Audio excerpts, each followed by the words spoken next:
The Gorosei are the final villains of One Piece alongside Imu. The same as the calamities were to Kaido, the seats were to Doflamingo, or the priests were to Enel, the Gorosei are said to be the strongest opponents before the final boss himself. And yet, it felt like something was missing. Some final piece to truly push them over the top as endgame threats. But in one simple move, Oda has completely changed that. Simply cut the weakest link and add an even stronger top dog. Figarland Garling completely revamps the hierarchy of power of the Gorosei and makes them exponentially stronger. As if we break down everything that we know about this character, he is set to be not only above the rest of the Gorosei, but one of the strongest characters in One Piece's history, period.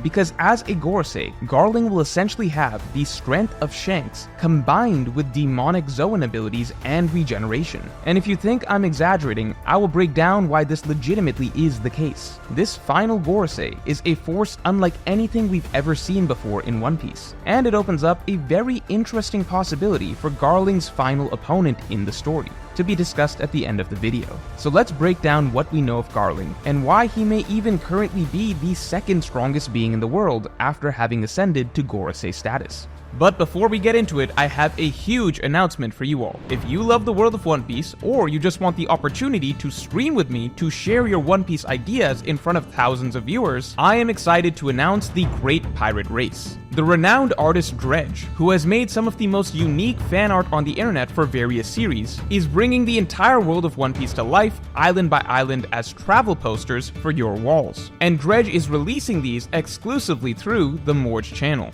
Each month, new batches of One Piece islands will be released to build the complete set. And this month, you can get Egghead Island, Whole Cake Island, and Wano to begin your collection. Each poster is hand-cut by the artist himself, and Dredge is only making the Egghead, Whole Cake, and Wano posters this month, and then never again. So next month will be a new batch of islands as the collection continues. But the best part is, the posters themselves are tickets. If you have a lot of ideas about the series that you've been dying to talk about to a broader audience, then with your bundle of One Piece travel posters, you get an invite to join me on stream, to talk about any One Piece theories or analytical insights that you have, or you can debate me live on any One Piece topic that you're itching to argue about in front of thousands of viewers. On top of that, you can also join me in a smaller private group setting in a happy hour that I'll be hosting this month for all viewers with travel posters. Plus, if you get the travel posters, you get a 20% discount on all other items in the Morge store, meaning our entire clothing line, all previous art pieces, and puzzles. You'll even get a high-quality bookmark of Luffy's iconic Bajrangun attack, hand-drawn by Dredge, thrown in for free.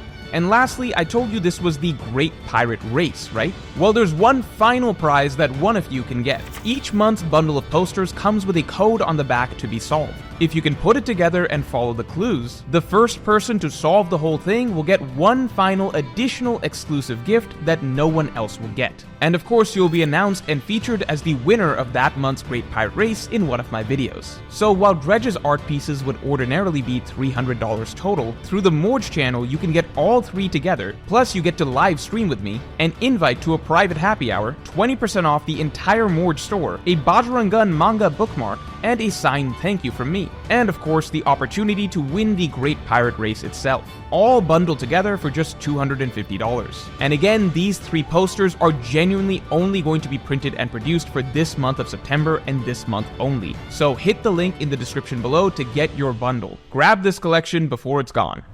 So that aside, to begin with, I know a lot of people are going to argue that while Garling is of course strong, I'm obviously overrating him. After all, Garling is old and clearly past his prime. He shouldn't even be as strong as Shanks today, or Mihawk considering the whole world's strongest swordsman situation. And that would be true. However, everything changes now that Garling has been made a Gorosei, because becoming a Gorosei likely means that Garling is now back in his physical prime. That's right, even if his appearance remains old, his actual capabilities should now be the same as in his youth. Confused? Well, let me break it down. As we can tell, the Gorosei were all once prominent celestial dragon fighters, likely Holy Knights, who were at some point in their lives promoted to Gorosei status and made Imu's personal subordinates. It seems that when one is promoted to Gorosei status, one is given functional immortality by Imu.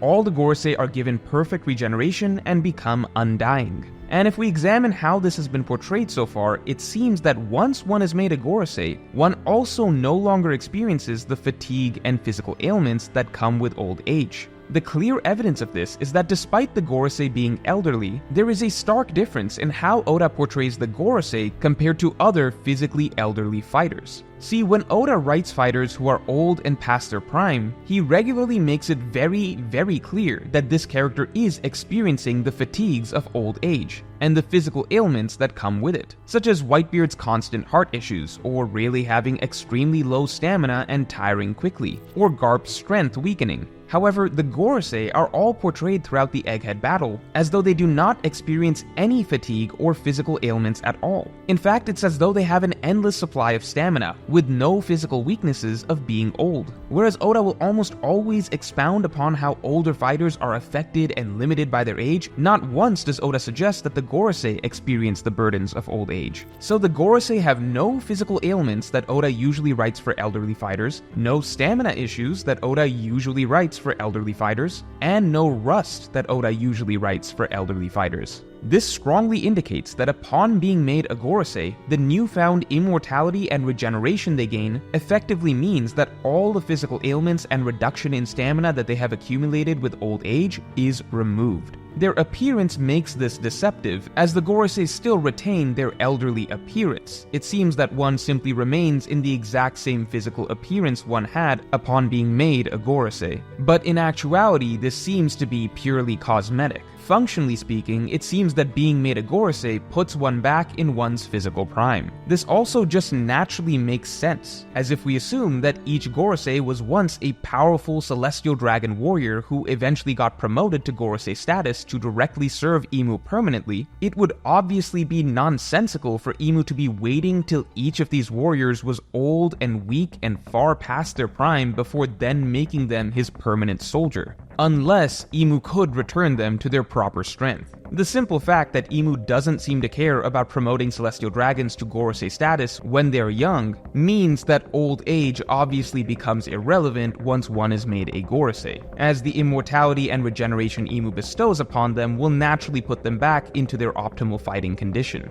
That's why Imu can afford to wait for celestial dragons to accumulate a lifetime of experience and establish a long resume of being valuable servants before promoting them to a permanent roster spot, as their age won't have any handicap on their fighting ability once they become a Gorosei. So the bottom line is, whereas Garling, up till now, was likely not in contention for being among the strongest in the world, as he had likely declined just as other great warriors like Whitebeard, Garp, and Rayleigh had, that all changed the moment Garling was made a Gorosei. Thanks to immortality and regeneration, any physical ailments and stamina issues that Garling has developed through aging should effectively be gone now. This man is no longer like an old Whitebeard or old Garp or old Rayleigh. Garling, for all intents and purposes, is now back in his physical prime. He may very possibly be even better than his physical prime, as the Gorosei seem to get the added benefit of never tiring or losing stamina. So if Garling is back in his prime, the first step to evaluating Garling's strength is now examining how strong he likely was in his prime. To begin with, Garling in his prime was the strongest celestial dragon by a huge margin, considering he was the heavy favorite to win the God Valley competition, and despite starting with a handicap, he quickly took a commanding lead over all the other Holy Knights, and he was made the supreme commander of the Holy Knights. But of course, most importantly, Garling is very likely Shanks' father, and Oda clearly wants to draw the parallel between the two characters, as he made Prime Garling look exactly identical to current Prime Shanks. This of course does not mean that Garling himself is exactly as strong as Shanks, but it is likely that Garling is comparable.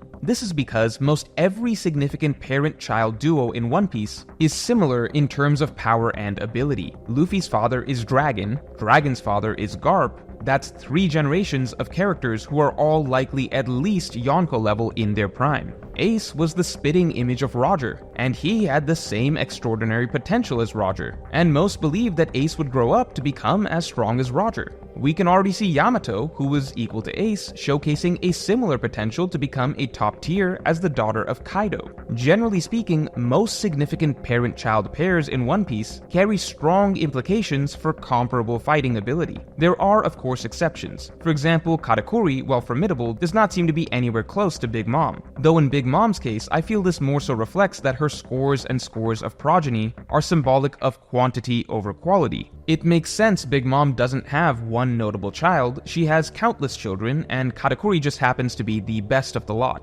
Momonosuke also doesn't seem to have the same potential from a young age as Odin, but in this case, that was kind of the whole point, that Momonosuke felt such deep shame because, despite being born the son of Odin, he was nowhere near as extraordinary as his father. And so Momonosuke's whole story was trying to find his own value despite not being the warrior that his father was. So Momonosuke is kind of an exception that proves the rule, as generally speaking, when Oda depicts any sort of significant parent-child pairing, there is a very strong correlation between their strength. And it does seem like Shanks and Garling do fall into this category, wherein right down to their design, it seems like the blood runs extremely strong between these two. And from his very introduction, Garling has been framed to us as an extraordinary warrior of his time. Again, that does not mean Prime Garling is exactly as strong as Shanks is today, but there is a good chance that he was very comparable. There are more clues from God Valley that indicate this. So far, in terms of how Oda has visually framed the incident, Garling seems to have been one of the primary fighters at the center of it, alongside Roger, Garp, and Rox. And interestingly, there is a decent chance that Garling may have even severely scarred Whitebeard in this God Valley battle. This goes back to an old line, wherein Whitebeard commented that his wound ached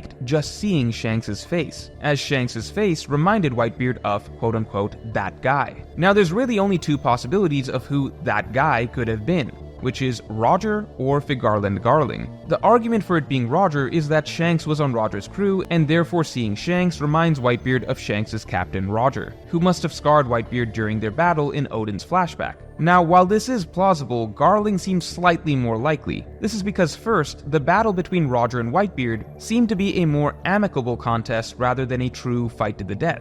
If Roger had wounded Whitebeard so badly that it became a permanent injury, then I feel that the fight may have had a slightly different tone at the end. Additionally, Roger and Whitebeard's duel was also said to have been even, but if Whitebeard came away from it with a lifelong injury, whereas Roger, as far as we know, didn't, then that would suggest that Roger actually got the better of Whitebeard. Now, while these are minor nitpicks on their own, they do make me feel that Garling is a better candidate for having wounded Whitebeard. To begin with, saying that Shanks' face reminds Whitebeard of a certain person, well, whereas Roger could make sense as a tangential connection, as Shanks was a member of Roger's crew, Garling is a more literal connection, as Garling literally has the exact same face as Shanks. It just feels like a more simple, clear connection that Shanks' face literally reminds Whitebeard of the same face of the man who scarred him. Furthermore, Garling and Whitebeard were on the opposite sides of a genuine life or death battle, with both sides aiming to kill one another, which makes me feel it's slightly more likely that Whitebeard suffered a deep, permanent injury here against Garling rather than in a good-natured squabble with Roger. Ultimately, it's speculation either way, but I feel that Garling is slightly more likely to have been the one to have scarred Whitebeard. Note that interestingly, whatever injury Whitebeard got that he's referencing here, whether it have been from Roger or Garling, it's not actually any of these scars. The only scar that Whitebeard had at the time of Roger's death was actually this scar in the middle, and he did not have this scar after the God Valley incident or after the fight with Roger. Whitebeard did seemingly get an injury here from Roger, but as we can see, this injury did not turn into a scar.